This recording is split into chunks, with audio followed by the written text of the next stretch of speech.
Early experiments. तो early experiment में सबसे पहले जोसेफ प्रेस्ले ने 1770 के अंदर एक एक्सपेरिमेंट किया था। Revealed essential role of air in growth of green plants, discovered oxygen in 1774। तो इन्होंने क्या मेन बात बताई थी कि जो एयर है वो बहुत ज़्यादा ज़रूरी होती है किसके लिए, ग्रीन प्लांट्स की डेवलपमेंट्स के लिए, उनकी ग्रोथ के लिए। और इन्होंने ही 1774 में ऑक्सीजन है उसकी खोज की थी। एयर में ऐसी पार्टिकुलर गैस को खोज लिया था जो कि ग्रोथ में पार्टिसिपेट करती हैं, ग्रोथ में इंपॉर्टेंट रोल प्ले करती हैं। उसके बाद है बेल जार एक्सपेरिमेंट, जिसकी आप पिक भी देख सकते हैं।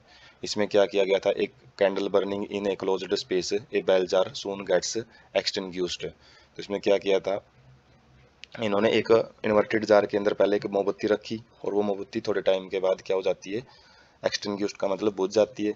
ए mouse would soon suffocate in the closed space. और यदि एक माउस को भी ऐसे ही एक बंद बर्तन में रखें हम, जहाँ से एयर टाइट कंटेनर होना चाहिए, वो एयर नहीं पास होनी चाहिए उसके अंदर, तो वो भी थोड़ी देर के बाद उसको भी सफोकेशन की वजह से वो डेथ हो जाती है उसकी। सफोकेशन मतलब दम घुटने की वजह से। Placed a mint plant in same bell jar, mouse stay alive and candle continue to burn. जैसे यहाँ पे हमने देखा है दोनों को एक साथ रख दिया है, कैंडल को भी और माउस को भी, तो एक टाइम के बाद ये दोनों ही इनकी डेथ हो जाती है, क्योंकि जो ऑक्सीजन है उसको ये दोनों यूज करते रहते हैं, CO2 बढ़ती रहती है और एक टाइम पे ऑक्सीजन है वो खत्म हो जाती है इस इन्वर्टेड बेल जार के अंदर। और उसके बाद क्या है, एक मिंट प्लांट को यदि रख देते हैं हम इसी कंटेनर के अंदर और इसको सनलाइट में रखेंगे, थोड़ा मतलब लाइट वाले पोर्शन में रखेंगे, तो क्या करेगा, जो भी माउस ने और कैंडल ने CO2 बनाई है, उस CO2 को प्लांट है वो ऑटो के अंदर कन्वर्ट करता रहता है, जिसकी वजह से दोनों जीवित रहते हैं। तो यहाँ से कंक्लूजन निकलता है, एक बर्निंग कैंडल होती है जो, और an animal that breathe air damage air.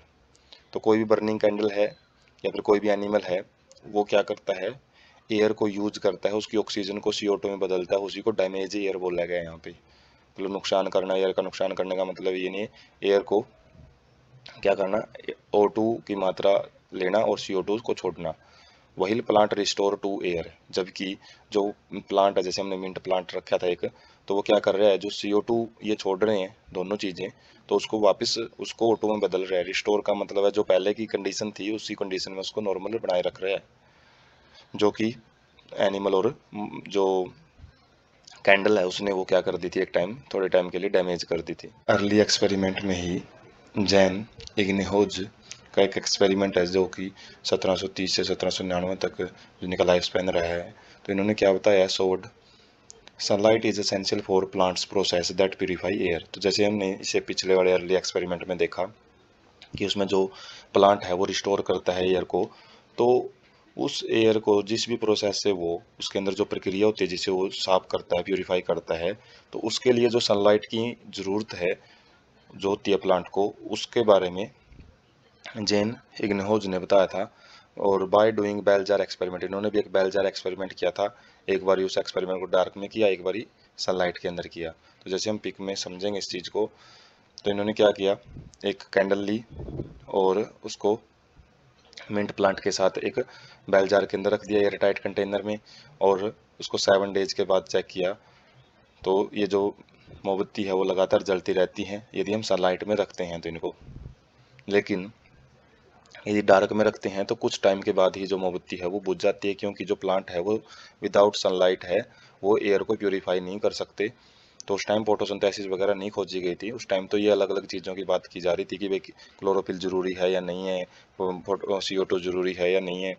तो उस टाइम पे केवल इन्हीं छोटे छोटे एक्सपेरिमेंट से पता लगाया जा रहा था कि फोटोसिंथेसिस में किस किस चीज़ की ज़रूरत होती है।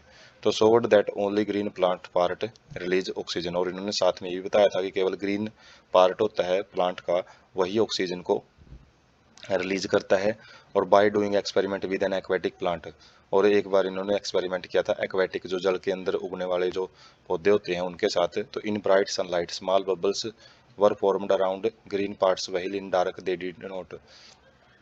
तो ये तो हम अपने जो घरों में कंटेनर होते हैं वाटर के, तो उनमें भी यदि एल्गी वगैरह लगी होती हैं, तो छोटे जो कंटेनर होते हैं तो उनके अंदर हम देख सकते हैं, जैसे सनलाइट होगी ब्राइट सनलाइट, तो उसके अंदर जो एयर बबल बनने स्टार्ट हो जाते हैं उसके अंदर, वो एयर बबल किसके होते हैं, ऑक्सीजन के।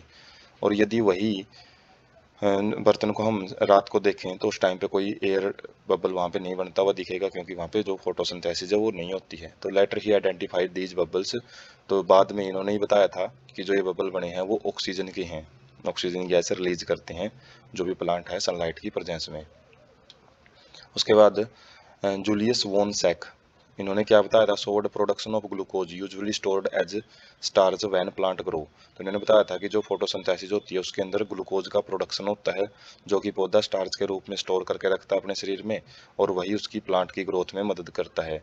Green substance in plants chlorophyll is located in special bodies, साथ में इन्होंने ये भी बताया था कि जो ग्रीन कलर का पार्ट होता है वो स्पेशल टाइप की कुछ एक स्ट्रक्चर होती हैं जिनको क्लोरोप्लास्ट बोलते हैं, सेल के प्लांट सेल के अंदर ही पाया जाता है ये केवल, और ग्लूकोज ही इसी जगह पे बनता है। तो इन्होंने साइट है उसको कन्फर्म कर दिया था लीफ के अंदर। तो यहाँ से इन्होंने अलग अलग जो एक्सपेरिमेंट से, जिनके एक्सपेरिमेंट है उसके अंदर जो भी एक्सपेरिमेंटल सेटअप से इन्होंने ये चीज़ बताई थी, तो हम पिक से देख सकते हैं। उसके बाद है TW एगलमैन, 1843 से 1909 के बीच में इनका जो लाइफ स्पैन रहा है।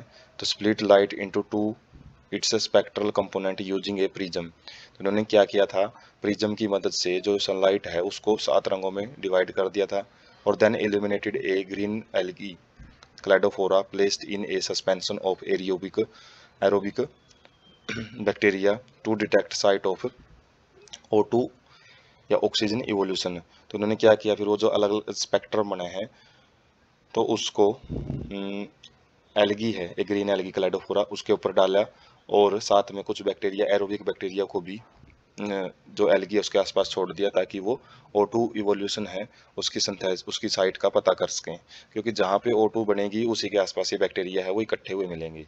तो ऑब्जर्व दैट, उन्होंने क्या ऑब्जर्व किया, bacteria accumulated in region of blue and red region of split spectrum. तो उन्होंने ये पता किया कि जो विबग्योर बनता है प्रिज्म के अंदर, अलग अलग कलर की जो लाइट निकलती हैं, तो इन लाइट में से ब्लू और रेड लाइट के अंदर जो भी ग्रीन एल्गी थी उनके आसपास ही ज़्यादा बैक्टीरिया है वो इकट्ठे हुए हैं। तो has described action spectrum of photosynthesis which resembles रफली absorption spectra of chlorophyll A and chlorophyll B. तो क्लोरोफिल ए और बी हैं ये ब्लू और रेड लाइट को ही सबसे ज़्यादा एब्जॉर्ब करते हैं, और यही इनका एब्जॉर्प्शन स्पेक्ट्रम होता है। एब्जॉर्प्शन स्पेक्ट्रम का मतलब है जो सनलाइट है वो अलग अलग कलर से मिलकर बनती है, तो उनमें वो सारे कलर को एब्जॉर्ब नहीं करते हैं, वो केवल रेड और ब्लू रीजन को ही एब्जॉर्ब करते हैं। और इन्हीं इसलिए इन्होंने ही फिर स्पेक्ट्रम ऑफ फोटोसिंथेसिस है, इसी चीज़ को स्पेक्ट्रम ऑफ फोटोसिंथेसिस बोला जाता है कि कौन से जो सनलाइट का स्पेक्ट्रम है वो ज़रूरत होती है उसकी फोटोसिंथेसिस में। तो यहाँ पे हम देख सकते हैं जो इन्होंने क्या किया, प्रिज्म में से लाइट पास की और उसके बाद जो एल्गी है उसके ऊपर डाला, और यहाँ पे जो ब्लू कलर का पोर्शन है और जो रेड कलर का पोर्शन है वहाँ भी हम देख सकते हैं छोटे छोटे जो बैक्टीरिया हैं वो इकट्ठे हुए मिले हैं, बाकी दूसरी जगह पे जो बैक्टीरिया है वो कम मिलेंगे या फिर बिल्कुल भी प्रेजेंट नहीं होते हैं। तो यहाँ से ब्लू और रेड रीजन को कन्फर्म मान लिया गया है कि वो सनलाइट के वो रंग होते हैं जिसमें फोटोसिंथेसिस ज़्यादा होती है। Bye middle of 19th century, 19वीं सदी के मध्य तक आते आते, मतलब 1850 के टाइम के आते आते, identified that in photosynthesis plant use light energy to make carbohydrate from CO2 and water. तो इस चीज़ का भी पता लगा लिया था कि CO2 और वाटर को यूज करके ही जो प्लांट है और साथ में जो लाइट होती है उनके पास और क्लोरोफिल होता है उसकी मदद से ही जो ग्लूकोज है जो कार्बोहाइड्रेट है उसको तैयार करते हैं। कार्नेलियस वैन नेल, तो ये 1897 से 1897 से 1985 तक इनका लाइफ स्पैन माना जाता है। तो इन्होंने क्या डेमोन्स्ट्रेट किया, क्या बताया कि जो फोटोसिंथेसिस है एक लाइट डिपेंडेंट रिएक्शन होती है जो कि लाइट की मदद से ही जो प्रोसेस हो सकती है अपनी स्टडी के ऊपर के बेस पे। तो इन्होंने स्टडी किसकी की थी, पर्पल एंड ग्रीन बैक्टीरिया के अंदर इन्होंने स्टडी करके ये इन्फॉर्मेशन है वो दी थी। इन विच हाइड्रोजन रिड्यूस कार्बन डाइऑक्साइड, जिसके अंदर क्या होता है जो हाइड्रोजन है वो कार्बन डाइऑक्साइड गैस के अंदर जाके उसको कार्बोहाइड्रेट में बदल देता है। और ग्रीन प्लांट्स में जो H2O है वो एक हाइड्रोजन डोनर, मतलब जैसे ऊपर देखे हमने हाइड्रोजन आके CO2 के अंदर अटैच हो जाता है, तो ये हाइड्रोजन आया कहाँ से है, तो वाटर से आता है ग्रीन प्लांट्स में, और जो वाटर है वो ऑक्सीडाइज हो जाता है O2 के अंदर, और जो हाइड्रोजन गया है वो कार्बोहाइड्रेट बनाता है। जैसे यहाँ पे हम समझ सकते हैं कि जो भी वाटर के की फॉर्म में, जैसे यहाँ पे वाटर में एक ही जगह पे ऑक्सीजन होता है और वो ऑक्सीजन के रूप में बाहर निकल जाता है। कोई भी सब्सटेंस हो सकता है, जैसे H2S भी हम देखेंगे सल्फर। तो H2A कोई भी हाइड्रोजन डोनर है, तो वो क्या करता है, CO2 को जब हाइड्रोजन देता है तो इसका रिडक्शन हो जाता है, हाइड्रोजन इसमें ऐड हो जाते हैं। तो ये ग्लूकोज का एक इंपेरिकल फार्मूला होता है। जब इसकी 6 के साथ मल्टीप्लाई कर देंगे तो हम C6H12O6 वो ग्लूकोज आ जाता है। और साथ में वाटर है वो भी लिबरेट होता है यहाँ पे। When H2S is used as hydrogen donor, जैसे हमने H2A लिया था, यदि उसकी जगह पे H2S रख देते हैं तो पर्पल और ग्रीन कलर के बैक्टीरिया के अंदर, तो ये रिएक्शन है वो देखने को मिलेगी। जैसे CO2 है, CO2 H2S के साथ रिएक्ट करके CH2O मतलब एक कार्बोहाइड्रेट बनाएगी। और जो वाटर है और जो सल्फर है, जैसे ऊपर ये 2A था तो यहाँ पे 2S है वो लिबरेट होता है। ऑक्सीडेशन प्रोडक्ट इज सल्फर और sulphate depending on the organism and not O2। तो यहाँ पे क्या ऑब्जर्व किया गया कि यहाँ पे ऑक्सीजन नहीं निकल रही है, हालांकि है ये भी फोटोसिंथेसिस ही, लेकिन इसके अंदर जो ऑक्सीडेशन प्रोडक्ट होता है वो सल्फर है और सल्फेट भी हो सकता है, डिपेंड करता है कि हम किस टाइप का बैक्टीरिया है वो यूज कर रहे हैं। तो यहाँ से कंक्लूड क्या निकाला कि O2 इवोल्व्ड कम्स फ्रॉम H2O। तो O2 होती है जो, यदि वाटर को हम एक हाइड्रोजन डोनर के रूप में यूज करते हैं तो तभी ऑक्सीजन लिबरेट होती है। यदि H2S यूज करेंगे तो कोई ऑक्सीजन लिबरेट नहीं हो रही है। हालांकि CO2 उस कंडीशन, दोनों कंडीशन में हम यूज कर रहे हैं, CO2 को तो रिड्यूस दोनों कंडीशन में किया जा रहा है। तो वाटर है, वाटर से ऑक्सीजन रिलीज होती है जो फोटोसिंथेसिस में हमको देखने को मिलती है, ना कि वो CO2 से निकलती है। जैसे देखने को तो ये लगता है कि जो C है और O2 है इसके साथ में, तो O2 ऐसे ही एज इट इज बाहर निकल जाती है फोटोसिंथेसिस में। ऐसा नहीं होता, जो वाटर होता है, जो हाइड्रोजन डोनर होता है, वहाँ से ऑक्सीजन है वो बाहर होती है। And which was later proved by using radio isotopic technique. और उसके बाद इसी चीज़ को बाद में रेडियो आइसोटोपिक टेक्निक क्या होती हैं कि बाहर से हमने जो वाटर दिया है उसकी ऑक्सीजन को हम क्या कर देते हैं, रेडियो एक्टिव कर देते हैं। और बाद में फिर हम चेक करते हैं कि जो ऑक्सीजन बाहर निकली है वो उसी वाटर वाली है या फिर CO2 वाली है। CO2 वाली नॉर्मल ऑक्सीजन रखी जाती है और रेडियो एक्टिविटी किसको प्रोवाइड कर दी जाती है, चेक करने के लिए कि भाई जो ऑक्सीजन बाहर निकली है वो वाटर से आई है या फिर CO2 से आई है। तो अलग अलग जो ऑक्सीजन है इनको अलग अलग हम यूज करते हैं, रेडियो एक्टिव फॉर्म एक ही यूज की जाती है। उसके बाद O2 released in the form of water is not a single reaction but a multi step reaction called photosynthesis. तो जो ऑक्सीजन रिलीज होती है वाटर से वो केवल एक रिएक्शन के रूप में नहीं होती, जैसे ऊपर हम देख रहे हैं कि एक रिएक्शन में कंप्लीट हो रही है। ये कंप्लीट जो प्रोसेस है ये मल्टी स्टेप काफ़ी सारी रिएक्शन में कंप्लीट होती है, काफ़ी कॉम्प्लेक्स प्रोसेस होती है, जिसको फोटोसिंथेसिस बोलते हैं। तो जैसे यहाँ पे हम समझ सकते हैं जो H2 है ये ऑक्सीडाइज होकर O2 बनाता है।